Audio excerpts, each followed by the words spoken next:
Buenos dias, Gunners Collective TV. Back at it, you already know. Like a torta with a bad habit. Bye, bye. This is a good one. Let's get to the intro.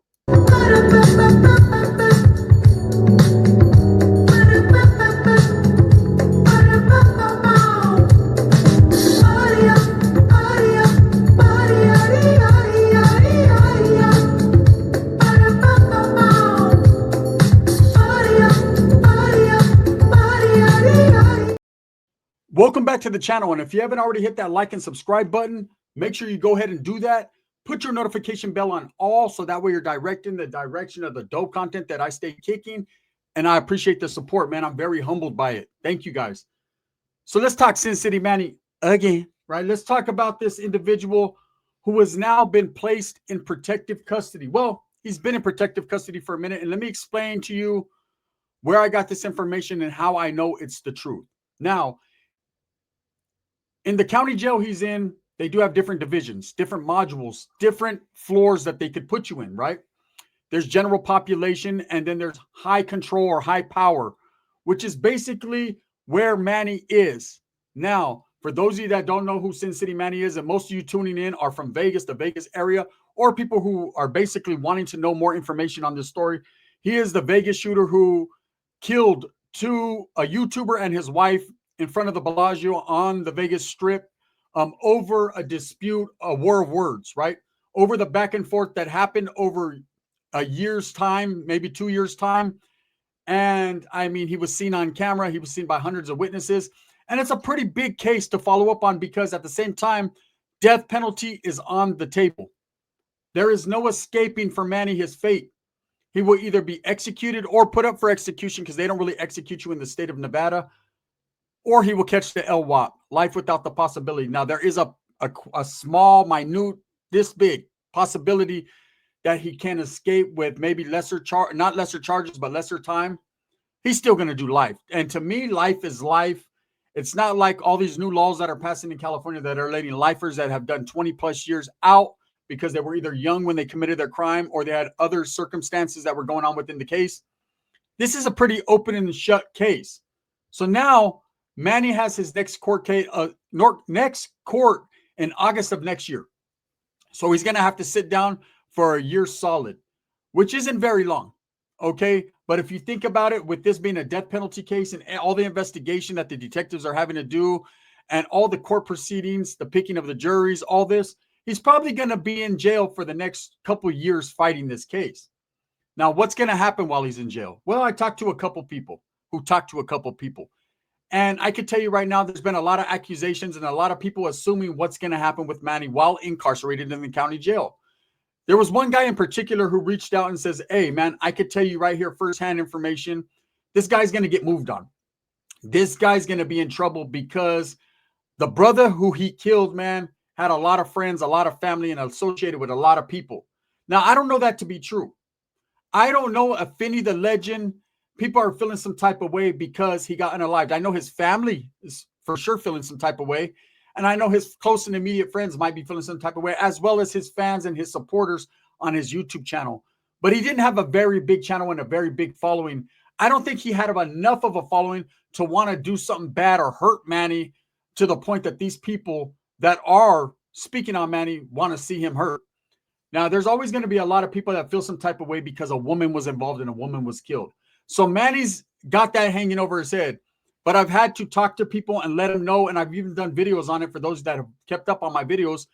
And I'll tell you that, hey, I know when you hurt a woman, anytime a woman is killed or hurt or assaulted in any situation, it looks bad.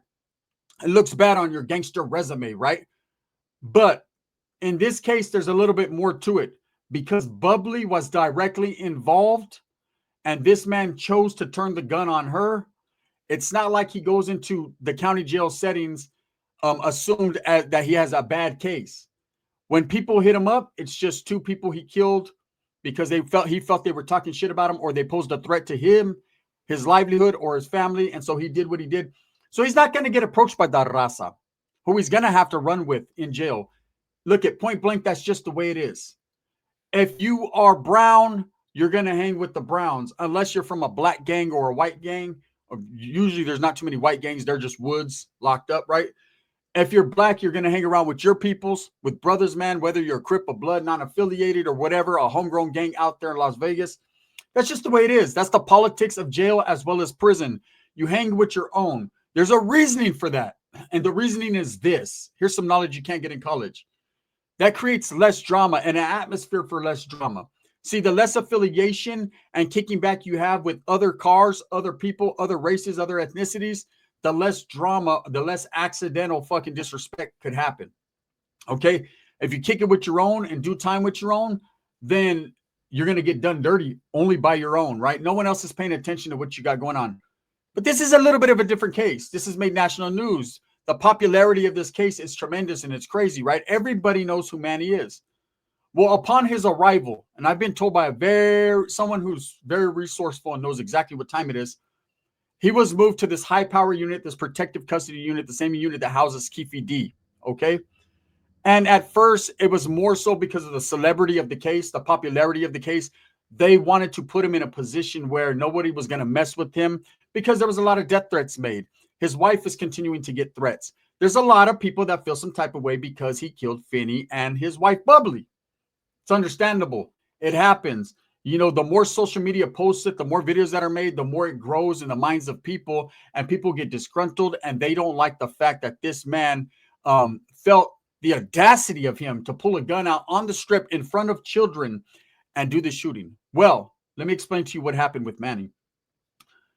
Because of these threats and because of people on social media saying this could or can't happen to him, the police officers have decided to put him in protective custody.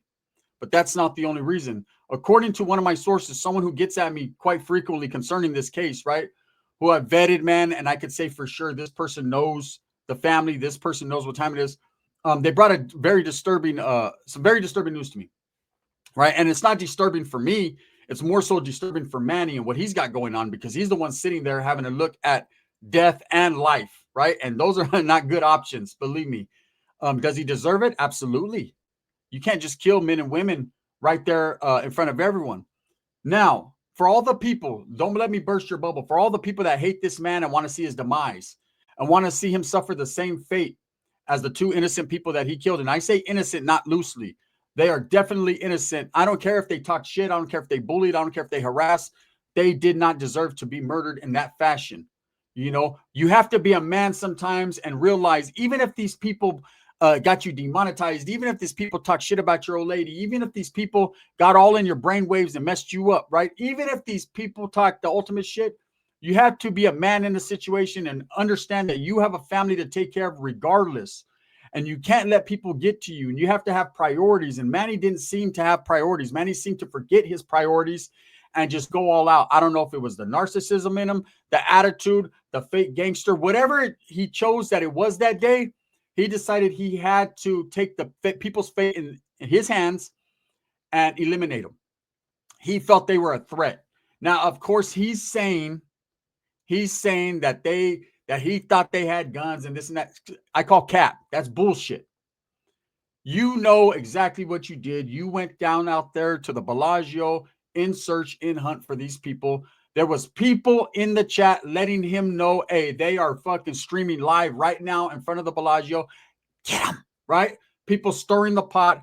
People consistently doing the back and forth, going to Finney's live, telling him, hey, Manny's out there looking for you. People going to Manny's live, telling him, hey, he's right over here because people love drama. The thirst for it in this era of man is crazy.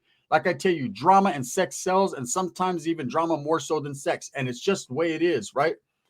And so him pulling up fully armed with a pedigree and a background of knowing how to shoot, because you have to think about it. Manny did not miss one shot, so he was well-versed in shooting tactics, right? It's not every day someone goes, there's nerves, there's adrenaline, there's a lot that goes into things when you're about to commit a crime. And you could tell by his posture, his movement, the way he was looking, that he was about to commit a crime. Now, whether it was a shooting or just running up to have a verbal altercation, something was going to happen. The catalyst of that conversation was going to end up probably being violent. Well, it got real violent real fast. Manny had decided in his mind that he was going to go all out and just start shooting. And that's exactly what happened. Now, of course, to his defense, and we're going to give him a little bit of defense because he gets his fucking due process, right? Finney is off camera, so you don't know if Finney was fake reaching or if he was real reaching or if somebody fucking grabbed the gun and walked off. We don't know. But quietly as it's kept, when officers came and they found Finney's dead, deceased body on the ground and Bubbly's, you got to understand, Finney was not dead at that time. They tried to administer CPR to him. He died a few minutes later. Bubbly was already dead on arrival, you know. 2 headshots would do that to you. There was no fucking gun found. I doubt he was reaching. But it's a reach for the defensive prosecutor or for the defensive attorney. Now, this is the information I was given. Again, take it with a grain of salt or 2 grains of salt because, like I said, the person that has given it to me, he's usually pretty correct on everything that he's told me so far. So in this situation, there's a lot of people saying, okay, Finney's got people. Manny's going to suffer. People are going to run up on Manny. They're going to do something bad. I did a video explaining I don't think that would be the case. I don't think Finney has people that are willing to do that or sacrifice their time to kill Manny, right, while he's incarcerated. Maybe beat him up, maybe run up on him, maybe test his abilities, maybe, just maybe, question him why to, you know, into the reason of why he did what he did, especially Bubbly. Speaking of Bubbly, this is where it happens. Manny is now placed in protective custody, not in just a high power, but in a protective custody where he is being segregated from other inmates, where he's on walk alone status. And let me explain to you why and why I was told this. Because there was an incident that took place a couple days ago, right? I had to confirm it and make sure from another couple people that heard the same thing, that Manny was jammed up, not based upon his murder of Finney, but based upon his murder of Bubbly. That people felt because he did that and that also there was children around, he was jammed up behind it. Now, I can't verify if there was an altercation, if there was fists being thrown, if Manny defended himself, but I am being told that he was jammed up and he did get scared. And it's crazy to me, right? No guns in jail.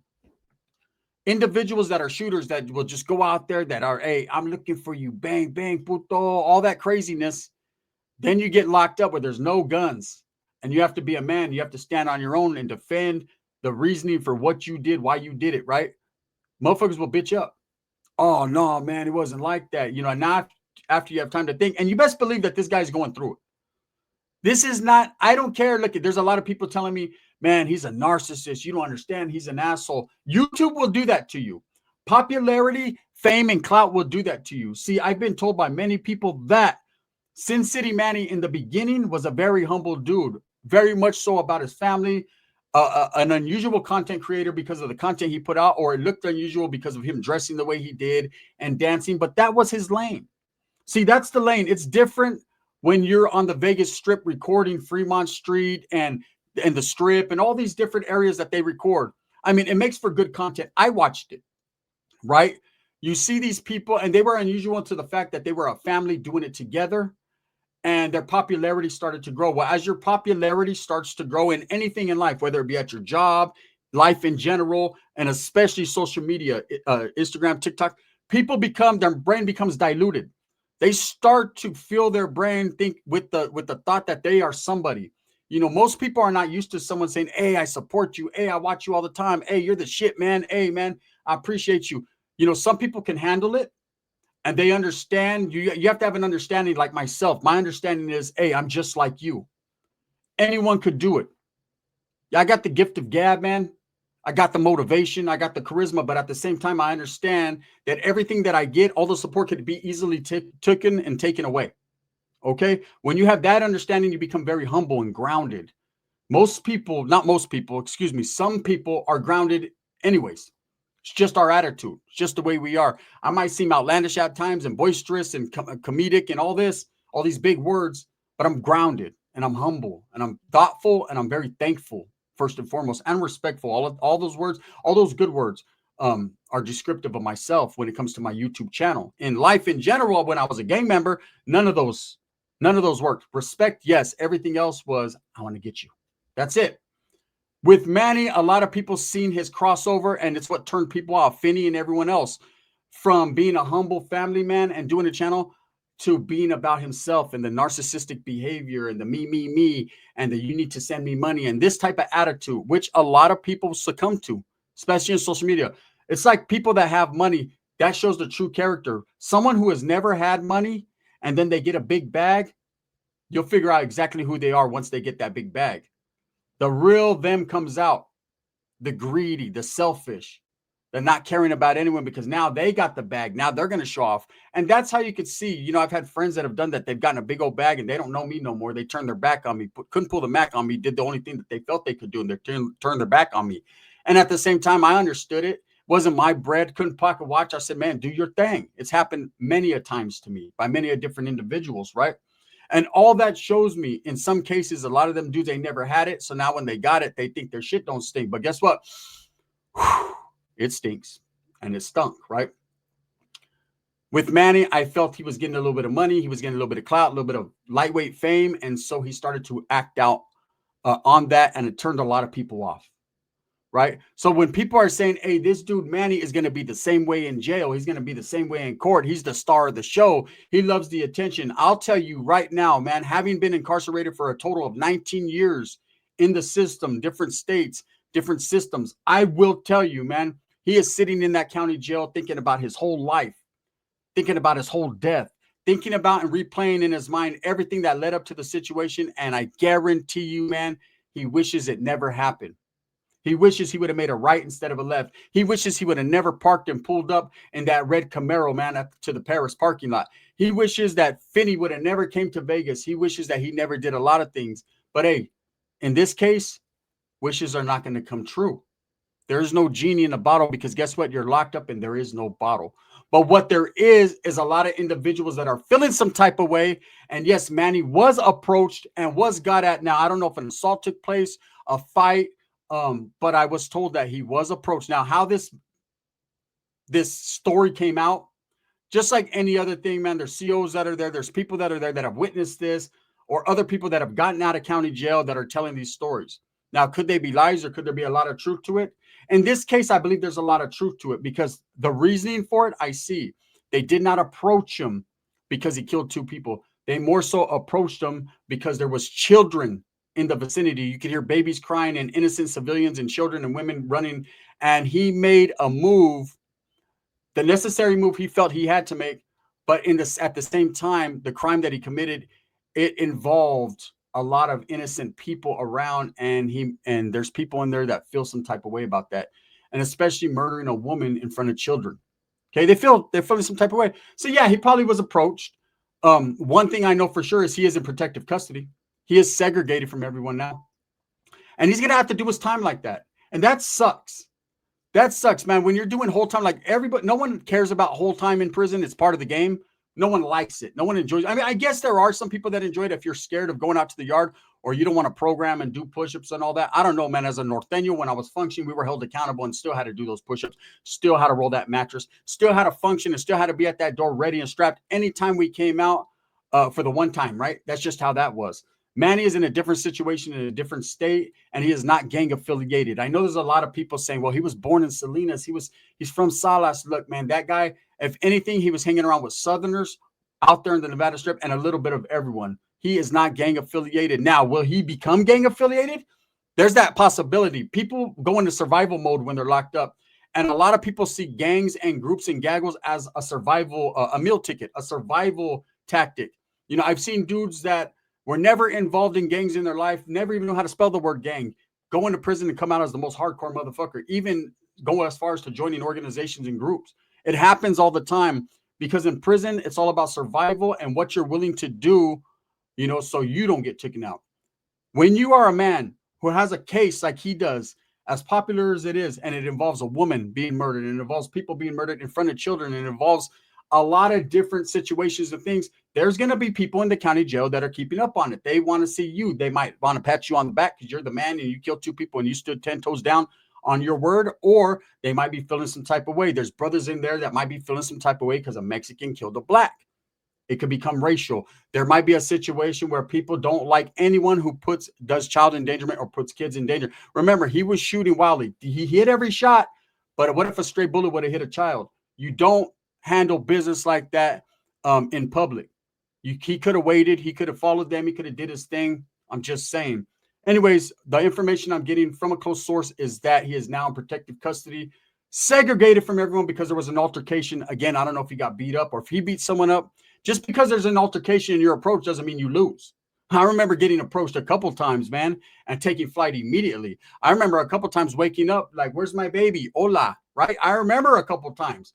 You know, you get knocked out or you get knocked in. It just is what it is. I will keep you updated on this case, man. Like I said, for right now, Manny is sitting down for a year.